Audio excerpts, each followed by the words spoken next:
Okay, good morning, everyone. It's time for another webinar on real estate and construction. Welcome everyone to our series looking ahead at real estate and construction, brought to you by BDO in Australia. My name is Reith. I'm the leader of real estate and construction here in Australia. And in our webinar today, we will be discussing build to rent, a very exciting topic. It's a new topic for us, and I've been looking forward to this particular session all year. So let's get into it. Before we kick off, just a couple of housekeeping rules. There's a slide there just notifying you that you will start off in a muted mode. You will have the ability to raise questions on that button there. We will, however, if we don't get to your question today, we will follow up with a follow-up email and make sure that you are being heard. If you do have any technical questions, there is a button down the bottom there that you can access, and one of our guys will help you out. And finally, the session will be recorded today, so we'll send you a follow-up email together with registration details for the next webinar. Okay, build to rent. Look, I think it's an exciting topic. It's an ongoing discussion. I've been hearing about build to rent for a long time now. There's obviously a lot of naysayers that say it can't work in Australia, it won't work in Australia. We're seeing it work overseas, and now we're seeing the success of some local players. And so it's really exciting to understand how it works in Australia, what it actually represents, what is that asset class, and how big is it going to be. We then have the opposite side of the property climate at the moment. Interest rates going up, affordability, even there's pressure on affordability of housing. That Australian dream of owning a house seems more distant all the time. So is build to rent the future for Australia? So we're keen to explore this together today, and I've got some exciting panelists with me today. We've got Angela Buckley from Mirvac, or Live, as I should say, the sub-brand for BTR. I have Paul Rieger from Urbis and Tran, BDO Brisbane. Welcome on board. Let me just introduce our panelists today. So we have Angela Buckley from Mirvac as General Manager of Build to Rent. Angela leads Mirvac's BTR function, generating strategic direction for business activities, including the funding and delivery of a secured Live pipeline of 2,200 apartments. It's fantastic to see, as well as overseeing the growth of a business towards a medium-term goal of 5,000 apartments. Prior to this, Angela was General Manager, Capital Transactions, and has been employed by Mirvac since August 2013, having undertaken numerous roles across strategy, analytics, capital transactions, and new business and operations. Welcome, Angela. I would also like to welcome Paul Rieger from Urbis. Paul leads the Queensland Economic and Property team at Urbis and has more than 15 years experience in property and consulting. Paul is an advisor to a number of key public and private groups, with his focus across all areas of the residential market. Urbis is one of Australia's largest privately owned independent property advisory groups. With 8 offices across Australia and Singapore, Urbis currently has 700 passionate city shapers. I assume that's the great word for employees. I love that word. They're city shapers. Fantastic. I look forward to hearing from you, Paul. Thank you. And we also have Tran, one of my partners here at BDO in the Brisbane office in business services. Specialises in building, construction and property management, with a focus on providing individuals and companies with business and taxation services. Has had a keen interest in build to rent as an asset class since seeing the Hudson Yards project in New York firsthand. is currently working with several clients on developing their portfolio. Welcome everyone, and thank you for joining me for today's session. Okay, so let's get into build to rent. And what we thought we might do is we might just talk about what is build to rent? What do we understand build to rent to be, and how does it work? How does it actually function?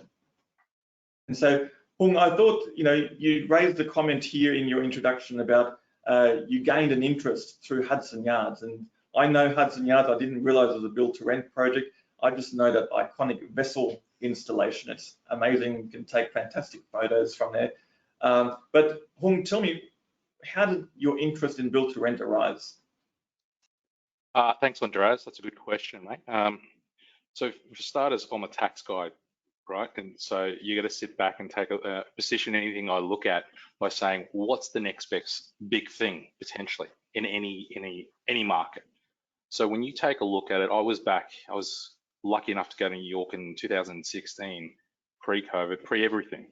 And if you think about it back then, I don't think build to rent was definitely on the Australian radar back then. Ange, you might be able to have some comments from your side, Paul as well. But from my side of things, I didn't see that happening, right? But for me, I looked at it and said, well, this is an opportunity for Australia, not only from an asset class, but also what it brings. If you take a look at that asset and take a look at what it did for New York, it can do for Australia in certain locations which we need rejuvenation. We need to bring something new to it. I think, for me, setting aside what it could do from a numbers side, it actually did a lot from a community and also a city side. So for me, I sat down, I thought, can it happen? Maybe.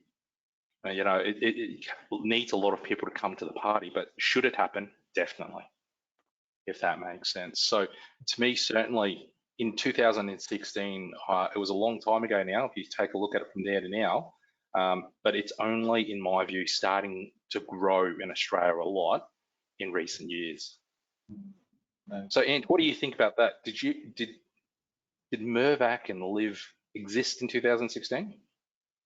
Mirvac did, luckily. Mirvac existed for, celebrating 50 years this year, but Liv has really only been around, I guess, actually since, I wasn't officially named Liv until 2019, but the concept of build to rent really went to our board for the very first time in 2016, so the timing is quite similar. And I think the commitment to a pilot project happened in 2017. So this has been a 6-year kind of journey for us so far. And, I really agree with your sentiments. I think that, there's been, and really, I think for Mirvac, advocacy of this and as a concept and, something that could actually really make a meaningful contribution to our nation, really, was really led by Sue Lloyd-Hurwitz, our CEO. When she returned back from the US and the UK, she had a very abysmal renting experience. And so fundamentally, from a Mirvac perspective, we are absolutely, here to solve a customer problem, and there's a genuine customer problem to be solved here. So I think, to your point around bringing it back to, the reality of the kind of the regulatory frameworks and taxation frameworks that we work in, of course, are quite complex, but we have a resounding belief that there's a kind of multi-decade thematic here and a genuine customer problem to solve. I think it's fantastic that there are a lot of naysayers that say it can't work in Australia and we'll go into those reasons later on. And then Mirvac just says, well, let's just do it and just put all those issues aside and move ahead. Paul, maybe just to kick you off in the discussion, what do you understand build to rent to be, and how does it work in Australia? Yeah, good question, Andres. Look, I'm going to give my little spiel about how I came across BTR, and it actually started, and I can't quite remember the year, but it was a little bit before 16, in the sense that we worked with Grocon back then on the Games Village, and that was my real first, I guess, taste of BTR and the concept. And in that process, we worked as residential advisors and a number of other sort of areas for them at the time, and it was quite sort of very, very new at that point. It certainly wasn't something that was going around here in Australia as an asset type or an asset class in large numbers. You certainly saw bits and pieces of it, of product that was built for rent and held in one line, or at least portions of a development built in one line.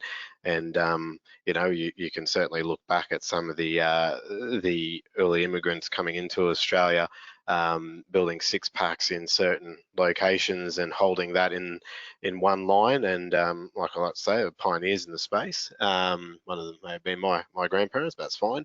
But certainly on a larger scale basis, where we certainly have seen that go to was that as an initial step, working with Grocon, and then later on UBS, in their sort of work in that space for that project. But the people that worked on that project and had the vision of bringing that to Queensland, to the Gold Coast, at that time, they've now moved on from Grocon, but all of them, and I've dealt with 4 or 5 of them, are still within the BTR space and work with a number of the major BTR players out there. So it was one of those ones where they brought it in, they were confident about it, and their sort of vision for, like Angela said, solving a problem that they could see, whether it be a customer one, and an asset class sort of vision, was sort of brought about, and they were onto something. And a lot of that came from their experience overseas. Like Hung sort of said, for the Grocon guys, their US, I guess, adventure and sort of, a lot of them had a UK component of it as well, that came through. So it's certainly built from that, and that's how we kicked it off. But there's certainly, like Angela said, there's a customer or a consumer, opportunity here to provide better product, and to provide product that suits the needs. But what is build to rent? I think that's probably the definition that needs clarity, because it does have blurred lines. People do see it, and I say people, organisations, governments, etc., blur the lines between affordable housing, social housing, build to rent, key worker. So understanding the concept of build to rent as an umbrella definition, and then all the facets or different kinds of I guess typologies or subsectors that fit under that, I think is quite important. Paul, is there a technical definition of build to rent? Look, we've been looking into this, and look, there's not one that we're aware of to that extent. Certainly from a point that and one that we're working currently with Property Council on, is trying to get a consistency across what that might mean. For a number of reasons. From a planning and legislative framework potential, it obviously would make things a lot easier, and we can probably get to that a little bit later on in the webinar. Okay, I've got a question for you, Ange, on that. You know how in the States, overseas, there's the commentary also around multi-family, multi-generational type of asset class that is built to rent, right? I noticed that in your title you've got both, right? Does Mirvac see build to rent in that class, or would they see that as 2 separate things that actually do align, if that makes sense?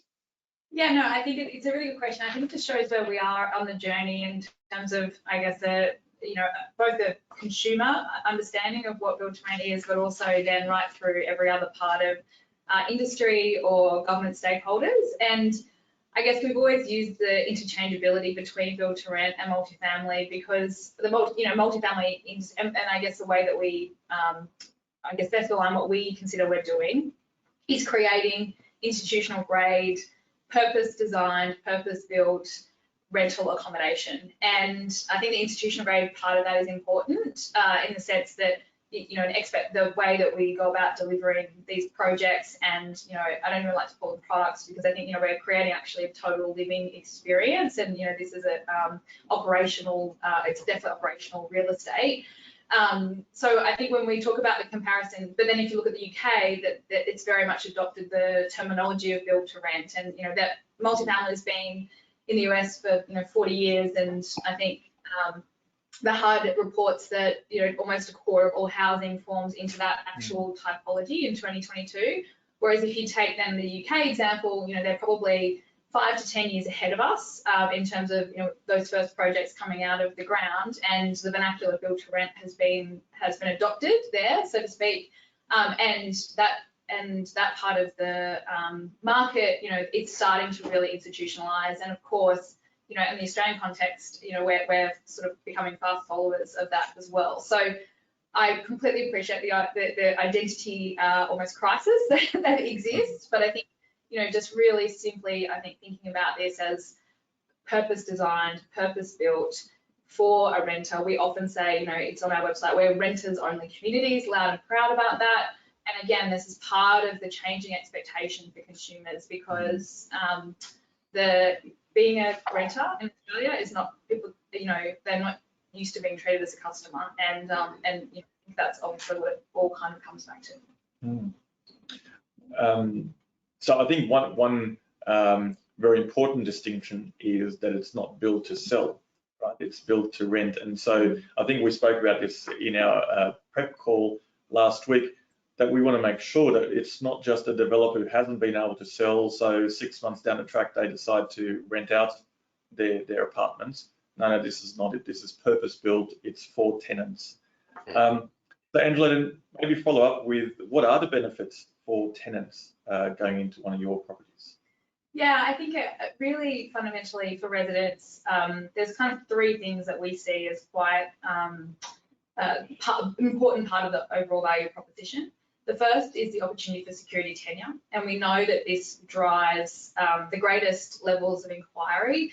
And we hear, I can tell you all the time, war stories for customers who had to move 4 times in 4 years, or could not get into the school catchment that they wanted to, have their kids attend to, or they, that their landlord's daughter's moving in, and therefore, they've got to move out. And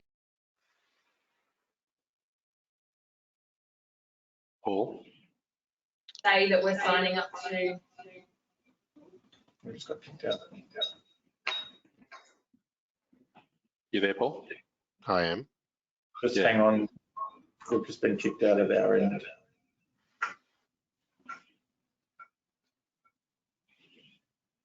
I'm back on.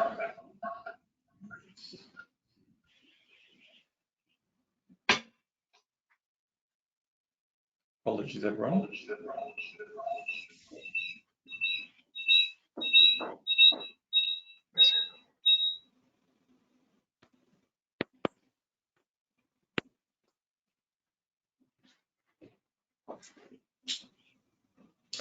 Sorry, Angela, we cut you off mid-sentence. There you go, yep, that's okay. So I think security is important. It's not to say that we're signing up to, really long-term leases. Actually, that's not what the customer wants either. I think it's really important to recognise that the key renter cohorts actually are looking for flexibility, and that's sort of the second part of what we deliver. So we often say, really, this is trying to bring the best of both worlds, the security that exists within home ownership, but also the flexibility that you also get within the private rental market. And that means different things for different people, but that flexibility can come in the form of the term of the lease, which again, we are often say, we're in a retention game. We want happy, satisfied customers. We're not like relying on a whale of an office building for 12 years to security of income. This is actually about delivering on a lot of promises that we're making to consumers.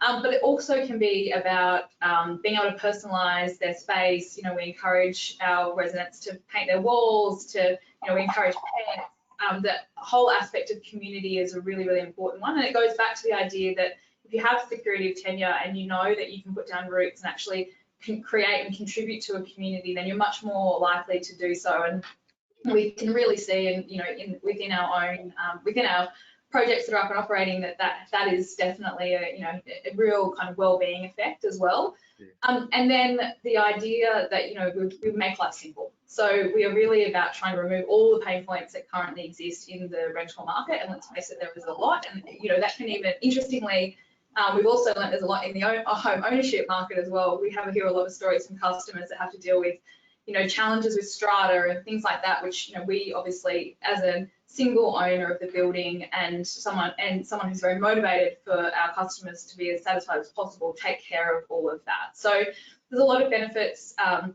to consumers. I think that, but of course, to Paul's point, it's early days, and I think the model will continue to evolve as more and more projects come to life and more market participants come forward. That's good. Paul, did you want to add anything to that in terms of the tenant side of the story? No, look, I 100% agree with Angela on that, and I think in look, the examples that we've seen, and because it is early days, there's I guess when built and completed projects are available, we do our best across our national residential team to visit, understand and explore how they've I guess progressed and how they've been taken up by the market, and their learnings. And yeah, Angela's right. There's certainly I guess a community side that comes from that, and a lot of feedback that we've had locally is that it actually having all renters in a building has its own benefits, to the extent that if you've got a mixed tenure style of development, there can often be social barriers that are put up from those who own versus those who rent, and it's it's an unconscious bias out there, but it's certainly people do feel it. Whereas in the feedback we've been getting when these buildings are being let up, the amount of community engagement from tenants within the building seems to be exceeding a lot more, exceeding what the operators have initially expected. The take up of events where they're getting the tenants involved has been stronger than expected, and networks, friendship groups, those sorts of activities are gaining traction. So it's certainly I think a space that we'll see us learning as more and more developments are coming out of the ground. I think, Paul, to pick up on that point, but something that we've really observed and noticed is that democratization, where there is this not necessarily this hierarchy of the owners and the renters, and then the challenges that strata might bring as part of that overall living experience. But also, I think that the other key learning for me is really just how important the team that provide all the services on site. So when we have on-site maintenance, a property community manager, we have resident services, ambassadors, they are really there to help our residents as much as or as little as they need. And not everybody wants to, it's not going to be for everybody that they want to go to the, to the resident barbecue or do the dog walking or, the pet grooming, etc. So, being able to kind of personalize the experience is quite important as well. But that I think we really are only just learning how important the interplay of those two things are. And, part of that is what really has been missing in the market today. Yeah, from my perspective, and if you take a look at where we've been in the old buy to sell model, none of what you're talking about has ever been considered, if that makes sense, right? Really, because it's about creating something, don't take this the wrong way, but creating something that people want to buy. Yes, and a lot of them are investors potentially, where they would buy an investment property to rent out or in some circumstance live in it. And then you've got the mix of investor and owner occupiers. But in this sense, you're creating more than just something that you can resell for value, because as an owner, we're going to hold that building forever. And picking up on all points earlier, it's a community feel, right? That might be what is potentially at times lacking in a buy to sell product, because you have that mixture of owner occupiers and renters, whereas in your circumstance it's just all renters. That they're all in it for the same outcome. It really does help it, and the services that are provided, I think, for our viewers, if they can really understand the services that you get in a build to rent asset as distinctively different to a potential build to sell asset, they can start to understand, I guess, what we're talking about when we're talking about build to rent. It may look similar in certain circumstances, and I'm sure you've got something to show us at some stage, but it probably isn't really. So I think that might be a good segue for Angela. She did bring some pictures in for us to see as to what Mirvac's view of the world is when it comes to BTR, and it's quite fascinating. Yeah, so we've got some images to share with you. This is for a project, Live Munro, which is situated right at the doorstep of Queen Victoria Market in Melbourne. We're opening this project in, our first residents moved in November this year, so we're in the very, very final stages of construction. And our leasing tours start from the 1st of September. So we are all systems go on this particular project, and this will be Melbourne CBD's first purpose sort of design and build to rent building. As you can see, there's a really strong emphasis on creating a real mix of private space, shared amenity space, and also publicly available space as well. And that one goes to all of the concepts that you talked about in terms of, you know, the way that the whole approach to build to rent is taking a really long-term mindset. So it's about, you know, the real investment decisions that you're making up front. The buildings that we're designing, we are really deliberate about that community component of it, and obviously the amenity part of that is true, but also it's about the ground plane experience. It is about the overall lobby experience. You can see this is not, you know, here we've actually redesigned this space, which was before a very, very formal space. So I guess that reflected our thinking back in 2018-19, which is more of a hotel at home style experience. And I think what we've really learned from our first project in Sydney is that that's actually not what people are looking for. The elements of home, and I think part of the reason that Airbnb has become so popular and had such an impact on the hotel industry is because that feeling of home and that sense of security is actually quite different to what people are looking for when they're away. We've got some really, we've really increased the overall provision of our co-working spaces. So something, again, we've really learned both from COVID, but also from you know, I guess overseas examples, is people do want this hybrid lifestyle. And when we think about our core customer, the ability for them to work from their apartment or from our dedicated space, having, you know, best Wi-Fi access, having being able to have a private desk, a meeting room, spaces that will, and being able to bring guests or visitors in, just all part of the overall offering as well.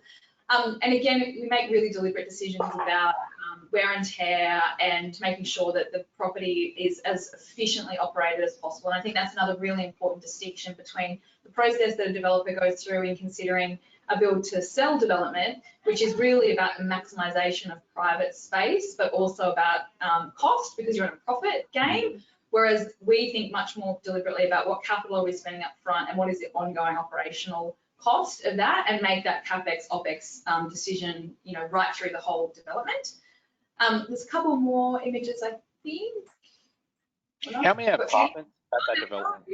So it's a, sorry, I should have included some apartments as well, but I think the other important part, I guess, is as we think through the development process, we're really conscious that our customers are mobile. So they're much more mobile than a typical purchaser of an apartment. So if we don't deliver well in terms of the overall apartment, I think there's often an assumption that the quality maybe isn't the same in build to rent compared to build to sell.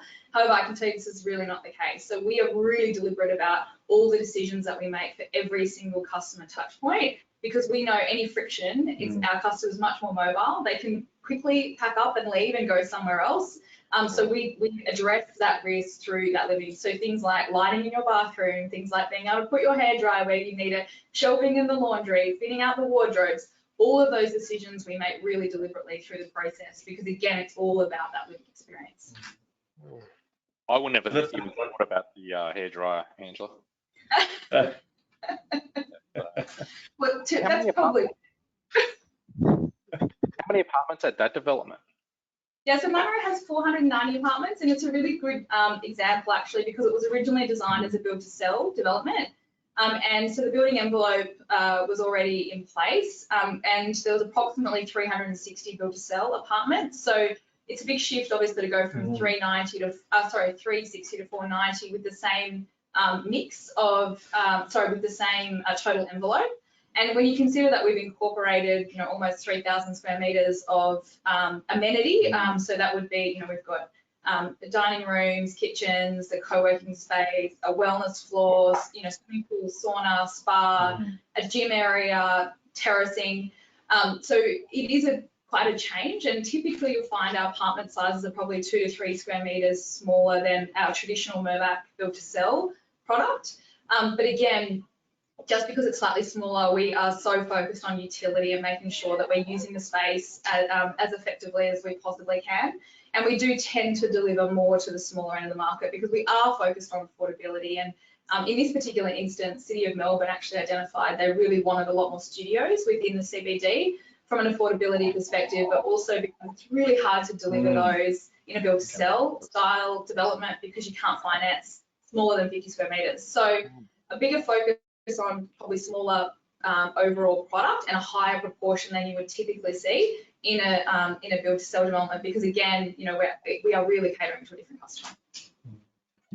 That looks like a really attractive proposition, and we know the demand is there. But maybe Paul, you can sort of throw your mind to what is the demand? What are we seeing for build to rent as an asset class? What does the future hold for build to rent? Sure. And I think I've got a couple of slides as well. So if you want to put those up without turning this into a slideshow, but certainly I guess the demand that we're seeing is coming from two angles. You know, obviously there's the institutional demand, which you know almost kicked off the driver of I guess recognizing that there is a customer need.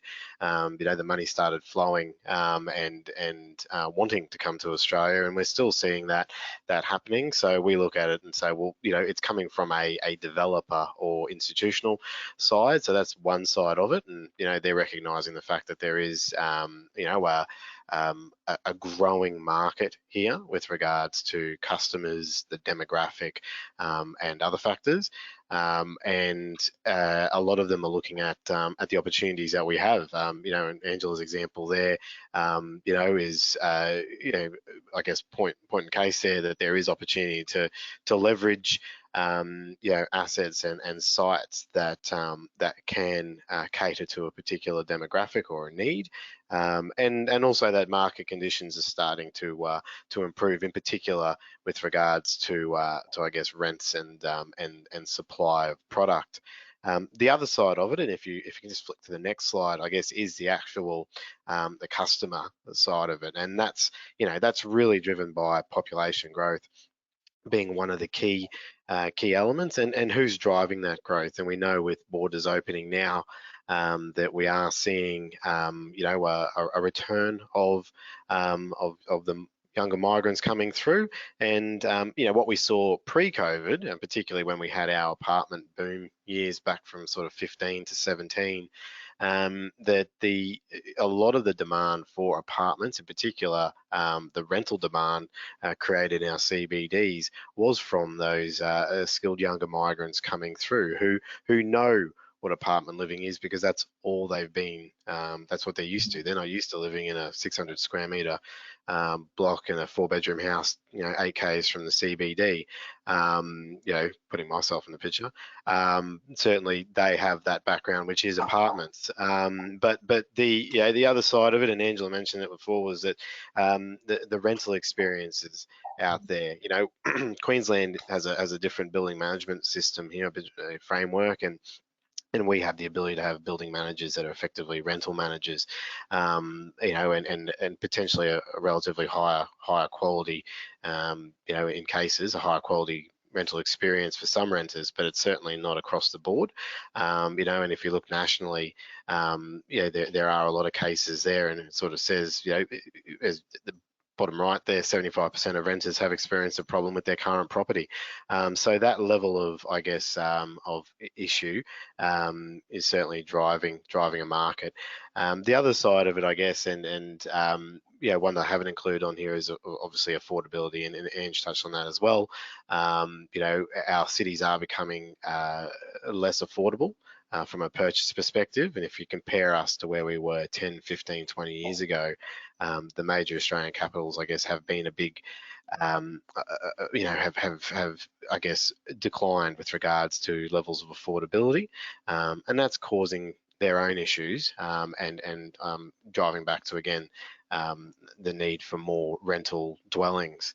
And I've got one more slide, which I think sort of may put into perspective where we sort of see this market going. And I look back to where, you know, where we worked on, you know, the Games Village, now the Smith Collective, you know, and when that sort of was in its development phase, and looking at what that BTR pipeline was back then when we started tracking things nationally.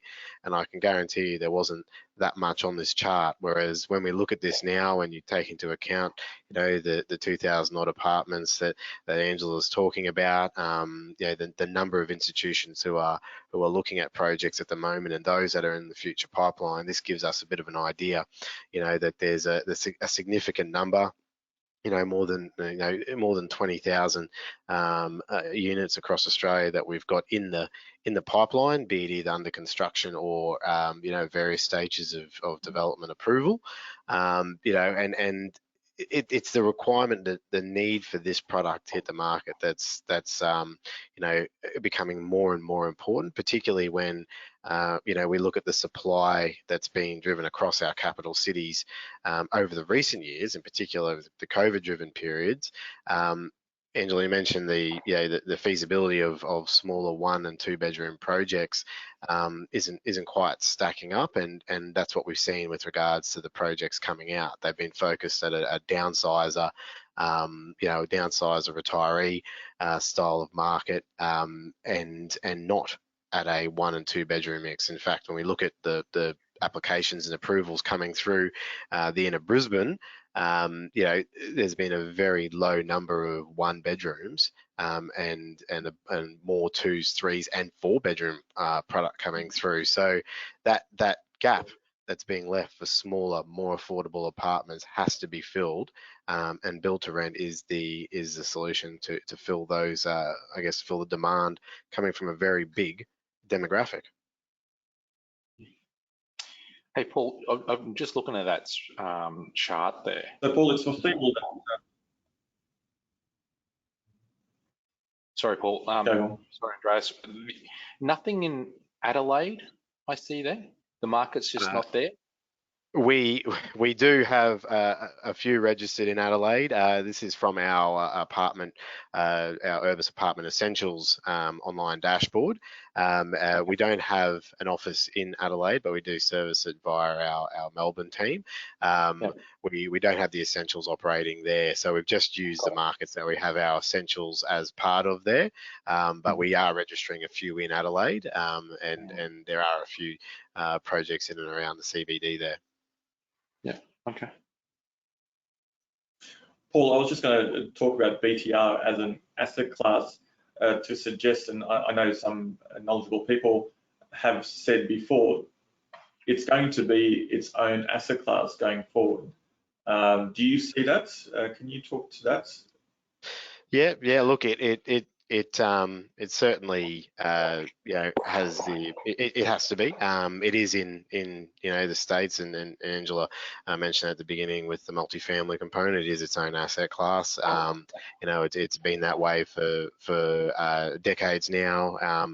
You know, and has progressed from you know, I guess, you know, a starting point which was more infill style development to now where you're getting full master plan communities with all land use, you know, all typologies, from detached dwellings through to studios, through to student accommodation, retirement, all being held under the one sort of multifamily entity. So it's a growth market.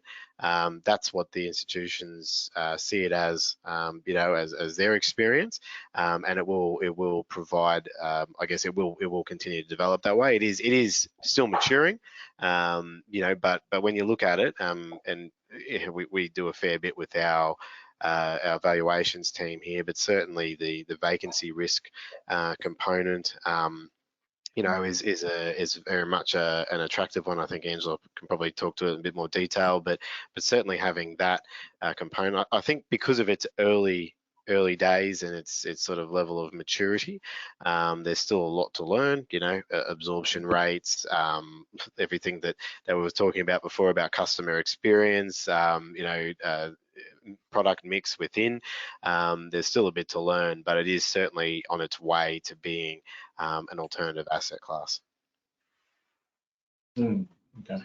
I guess we don't like to, it's funny we talk about it as an alternative. I think it's definitely an alternative in Australia, but if you again look at the US experience, it is the most liquid market and the most traded from an institutional perspective. So, more capital transactions in the last 2 years than in the office or retail or industrial sector. So, and I think that's for us, it keeps fundamentally coming back to the fact that residential real estate is the largest asset class in every city in the world.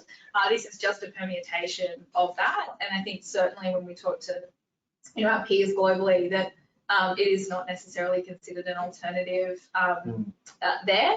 And and even in the UK, really they're moving towards it being really considered, I guess, an alternative to core. And that's probably we're in an opportune moment and time for build to rent to kind of, I guess, accelerate that establishment, just given what is happening and what's playing out in the other core parts of the market. And I think that's a big legacy of our property prices at the moment, right? If you take a look at the markets where it is quite strong, the US and the UK, property in certain locations is quite expensive, and therefore they will never be landowners as what probably Australia has seen over the last 20, 30 years. And we need to change with those times to get it right. I think the other thing I've seen, as Andreas, you spoke about, if this will be an asset class in its own right, I'm a huge believer it will be. You take a look at the other asset classes we've got out there, retail, office, commercial, they're all their own class, even though they provide similar returns, right? Passive income. This is a similar thing. It's just that it's a separate way of thinking. And in Australia, where we've always grown up on that white picket fence, it might change as we move forward for the next gen. As this generation wants things now, wants to be able to find that hair dryer or whatever it is that we can have, or call upon someone to do their dry cleaning, walk their dogs, those types of things. I think where we may see as what we like isn't what the next gen is gonna want. So I see that this asset class will definitely be there.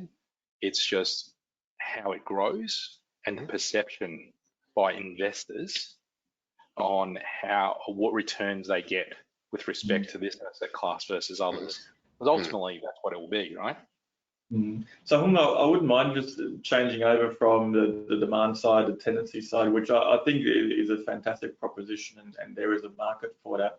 But looking at the investor side, why is someone like Mirvac getting into this? You talked about the complexities being an operational asset as well as a hold asset. So there's complexities. It's sort of like a hotel, but then it isn't. Maybe talk to some of your metrics, Angela, as to what makes it work for Mirvac. Sure. So I think fundamentally the way that we think about build to rent is really, and my whole kind of team, we all sit within the integrated investment portfolio of Mirvac. So not necessarily in, I guess, the development part of the business, which is expecting those kind of I guess, strongly traded development returns. But again, this isn't the way we think about the return profile. And because the asset class doesn't exist yet, really, or, we're only in the very, you can't go and buy, finished product that's all fully leased up, that is, can be traded, I guess, as an, in the secondary market as yet. And that obviously that will come as more stock comes to fruition. So we think about the return, really, if you look at it on a 10-year basis, we're thinking about a developed to core return. So there is a recognition within the return profile that we are taking development risk through that in creating the product overall. But as we've talked to, it is such a deliberate way of designing and delivering these projects. You're actually also kind of designing out a lot of your risk on the way through as well. And then we think about the overall income return and capital return, just like you would for any other core real estate. So you're still running a DCF off the back of your feasibility, and that is underpinning the overall return. And we, I guess, just like, so the way that we would approach this is exactly the same way we would think about an office development or an industrial development. I guess the key difference, and to Paul's point, that you've got to really understand sub-market by sub-market and product type by product type, is what are those, what's that stabilization period look like? Because your customer only comes in, it's not like selling off the plan where you're securing that customer early, then you're taking that kind of construction risk on the way through, and then you've got a sold out product at the end. We're constantly monitoring all the metrics within a market to understand what the potential rental growth could be, what is the cost to deliver, how long will it take us to lease that up, and then what's the level of expectation around retention. And I think one of the real attractions and what's been proven, certainly when you look at the returns globally, multifamily globally has delivered the best risk-adjusted returns for the last sort of 15 to 20 years. So has outbeaten office, industrial, retail. So right now we have to look at the returns a certain way because you have to create, I guess. But I think it will be more interesting as we work through this in 5 and 10, 15 years, and you can see that playing out in the UK. When we look at, interestingly, what in a market where we're seeing other cap rates for other asset classes really start to come under pressure, globally multifamily has held so far. So, and I think that's a reflection of the lack of volatility or the less volatility that we see in that income line once you get through that development period. And also, it's a great kind of cyclical play. This is a genuine, we see this as a genuine inflation hedge. Because you have shorter lease terms, you actually can realise income upside as it comes through, and we can certainly see that in the recovery of the rental markets right now, and the fact that we're at 16-year lows from a vacancy rate perspective.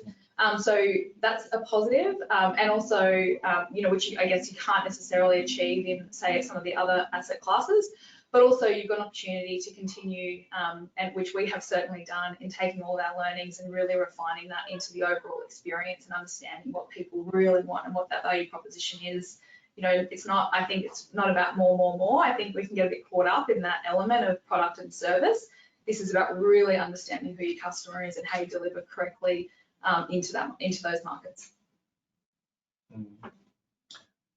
Paul, is there anything you want to add to the metrics side or the economy of BTR? No, look, I think Angela's covered off on the big factors there. It is I guess every when we're working with a lot of the institutions, the investors coming through, each of them has a different, I guess, a different sort of criteria they look for, and different expectations. And I guess it's ultimately what their risk expectation, how they're placing this as an asset within their own whatever fund or whatnot they're setting up. But certainly that that level of and the lack of volatility that Angela referred to, I think is the big attractor to them, and the fact that it's sort of outperformed many other core markets over an extended period. It gives them a bit of confidence, and it's why it is being looked at so aggressively from global money.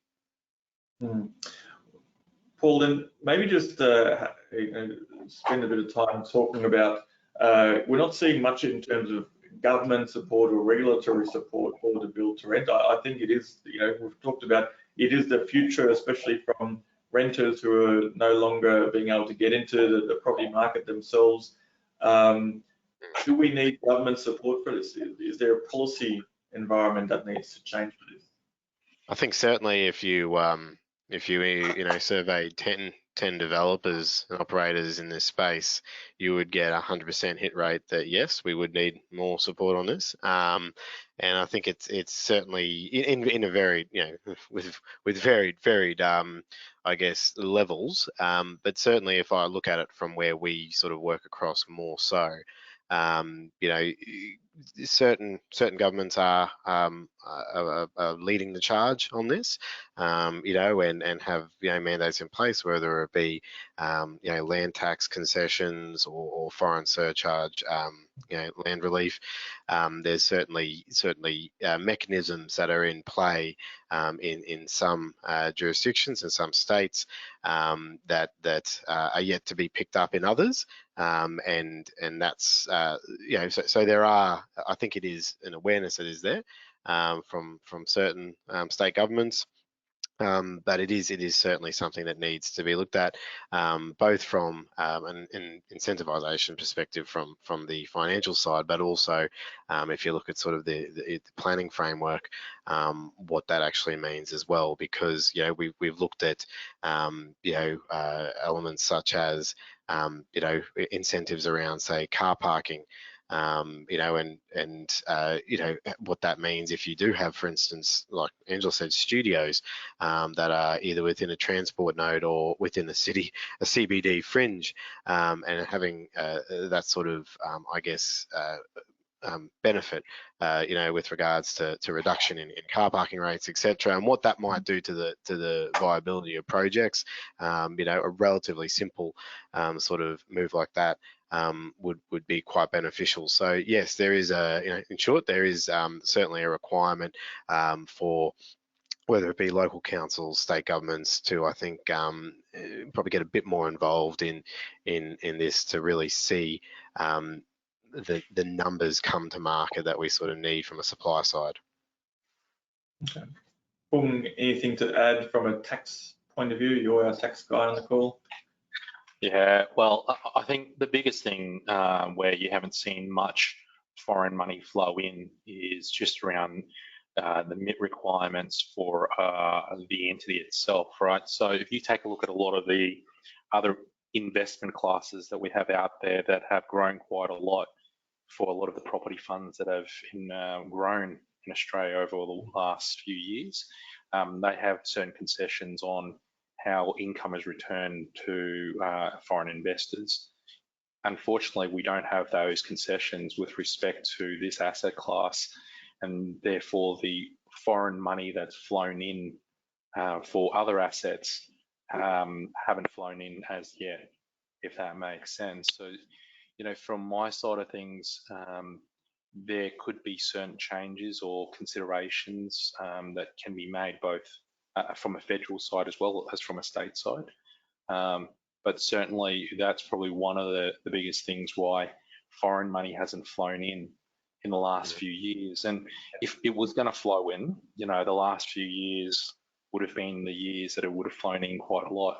You know, we're coming off the back of record low interest rates. And for us, I think the asset class is starting to grow purely because institutions or Australian large businesses are throwing their own balance sheet at creating this asset class. And I think that's where it's going to all stem from, right? You know, balance sheets, or our existing clients have to use their own balance sheet for it. My other point to the earlier comments we had around returns potentially, you know, it is a core asset, and I think for investors, they need to consider that that core asset isn't going to give you the major increases that you might see when through various other asset classes, but a consistent return over that life of that asset that Angela mentioned earlier, right? So, and the key to remember is that regardless of what inflation does, regardless of how well or how bad potentially the economy is, everyone still needs to live somewhere, right? And to me, that asset class and the consistency behind that will mean that regardless of what the economy does at any one stage, the return, once it's built, will always be quite consistent, but someone's got to take that risk, if that makes sense. So to me, I think, you know, once someone takes that risk, you'll see it. And, you know, no doubt we'll look back in 10, 15, 20 years and we'll see that it is a predominant asset class out there purely because people have taken risks now. Yeah, no, that's good. Look, it's 5 to 12. We're nearly ending our time together, and it's been fascinating to have this discussion. We could go on probably for another hour just to talk through build to rent. There were a couple of questions raised. Just a very quick one, Paul. We talked about the centres where you're seeing interest from your graph as to where the pipeline is. WA wasn't on there. I assume it's a similar reason that you don't test the WA market. But what's your perception of interest for BTR in Perth? Yeah, no, we do, and that was we do certainly cover WA, and my Perth colleagues will be furious with me for not including it on there. So that one must have dropped off. And if David Crest was watching, apologies. No, we certainly. Yeah, that's right. No, we certainly do. We cover the market there. There is interest. There are a couple of major players in there at the moment who well, one in particular has a fair bit and has been in there for a while. But we know that there is interest in working with a fair few people at the moment who are investigating that space. So it is certainly covered, and there is interest, and there's a few on the ground and in development at the moment. Good, thanks, Paul. And then another question around a ABS, Australian Bureau of Statistics report showing that there's 200,000 rental households potentially in rental stress within the next decade. I don't know that we can answer that question, but I think what we've spoken about today addresses partly the purpose of, yes, we are providing more property to people at various level of affordability. Angela, do you want to add anything to that particularly? Well, I think, you're absolutely right. I think that the way we see it, and I think it's important, Mirvac operates in the build to sell and the build to rent space. And, we're, I guess, in the early days of really considering what could build to rents, foray into mixed tenure really look like, and can this be a platform that actually can help to address some of the affordability challenges? We have a particular project that's in partnership with the Queensland Government, which is part of their build to rent pilot project, which will be completed. It's in Newstead, 396 apartments, which will be completed in early 2024, and 25% of those apartments will be delivered as key worker affordable homes. So I guess to address that point, ensuring that we've got key workers, we know that they are so important to having sustainable, productive cities, that we really need those particular workers. I think the most important part, though, the thing that build to rent can do is create more supply consistency. If you look at the volatility that has occurred in the build to sell market over the last 20 or 30 years, there are catalyst events, key areas where supply becomes very constrained or oversupplied, and then the boom or bust follows thereafter. And more consistent supply that is genuinely year to year addressing the housing needs that we have, instead of being continuous undersupply, which is what is partly causing that rental stress, is going to be part of the answer. And I think that's the meaningful conversation that we've got to have as an industry. And what are the benefits that build to rent can bring? We don't require waiting for 50% pre-sales to fund a project. These projects can be kind of shovel ready. And you've seen the difference in taking something from 360 apartments to delivering 490 apartments within the same envelope. And instead of potentially, having 600 people live in a building, you might have almost 1,000. So I think these are all parts of making sure we have more utility, making sure that we have more options right across the housing continuum, because that choice is ultimately going to create a much healthier and robust market than what we've probably had today. Fantastic. No, thanks, Angela. Look, we are really running out of time. I've got a minute to go. So I'll just use this opportunity to say thank you very much to Angela, Paul, and Hung, particularly to Hung, who's organised this panel today. Well acquainted with Paul and Angela, so thank you for coordinating this for today. It was really relevant, fascinating to have this discussion today, and I'm sure that the audience thought likewise. I'll just quickly point you to the screen where we've got our next two webinar series on display. We hope to welcome you back in a month's time.